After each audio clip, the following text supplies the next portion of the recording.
Assalamualaikum warahmatullahi wabarakatuh. Innal hamdalillah nasta'inuhu wa nastaghfiruh wa na'udzu billahi min shururi anfusina wa min sayyiati a'malina may yahdihillahu fala mudhillalah wa may yudlil fala hadiyalah. Amma ba'd. Puji syukur kita panjatkan kehadirat Allah Subhanahu wa taala atas segala rahmah, nikmat dan karunia-Nya. Terlebih nikmatul iman wa nikmatul Islam. Shalawat serta salam semoga Allah senantiasa mencurahkan kepada qudwah dan uswah kita Nabi Muhammad Rasulullah Sallallahu Alaihi Wasallam beserta para keluarganya, para sahabatnya, dan tentunya kita selaku umatnya yang senantiasa istiqamah untuk menjalankan dan mengikuti sunnah-sunnah beliau. Ayyuhal hadirun rahimani wa rahimakumullah. Kembali kita berjumpa dalam kajian ilmu di Ramadan hari yang ke-17 yang insyaallah pada hari ini kita akan membahas terkait tentang berkata baik, memuliakan tetangga dan tamu. Kita sebagai umat muslim hendaklah bermuamalah dengan cara yang ma'ruf. Bermuamalah artinya berhubungan kepada sesama manusia dengan cara yang baik, dengan cara yang diajarkan oleh Nabi kita. Hal ini sesuai dengan sabda Nabi kita yang diriwayatkan oleh Imam Bukhari dan Imam Muslim dari jalur sahabat Abu Hurairah radhiyallahu anhu. An Abi Hurairah radhiyallahu anhu anna Rasulullah sallallahu alaihi wasallam qala man kana yu'minu billahi wal yawmil akhir falyakul khairan aw liyasmut wa man kana yu'minu billahi wal yawmil akhir falyukrim jarahu wa man kana yu'minu billahi wal yawmil akhir falyukrim dhaifahu.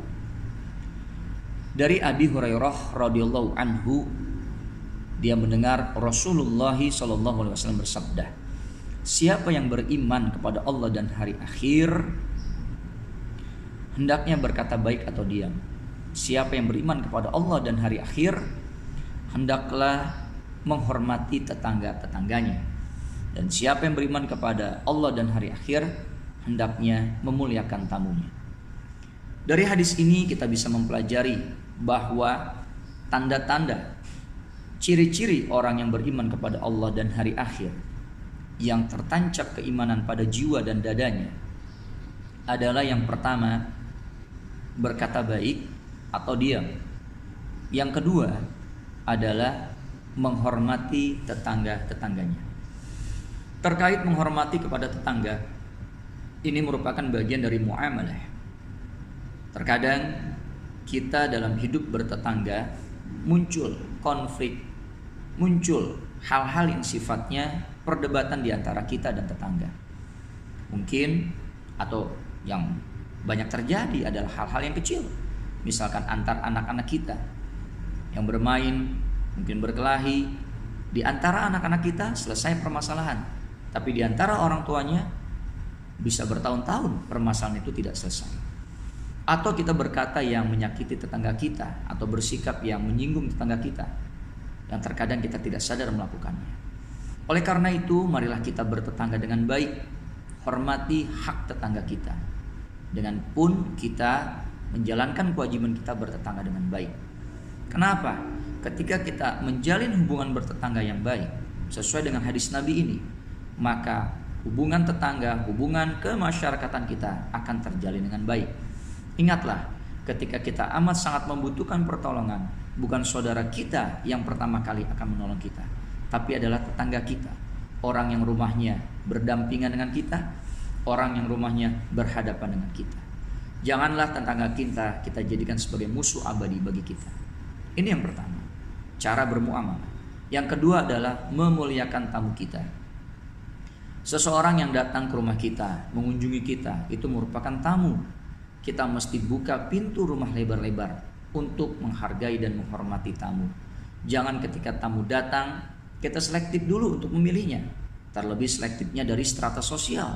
Ketika orang yang datang adalah orang yang menengah ke bawah dalam strata sosial, kita tidak ingin menemuinya. Bahkan kita menutup rapat-rapat pintu rumah kita. Tetapi ketika tamu yang datang ke rumah kita yang berasal dari strata ekonomi menengah ke atas, kita sangat respect, sangat hormat membuka lebar-lebar pintu rumah kita. Janganlah seperti ini. Fal yukrim doifahu, hormatilah tamu-tamu kamu.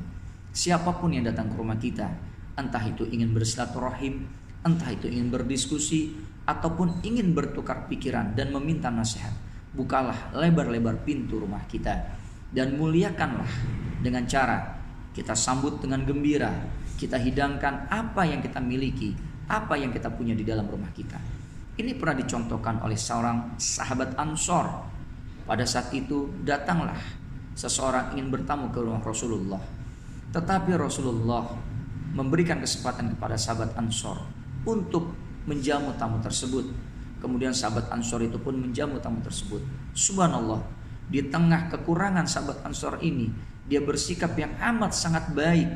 Ketika dia ingin menjamu makan malam tamu tersebut, dia matikan lampu di rumahnya.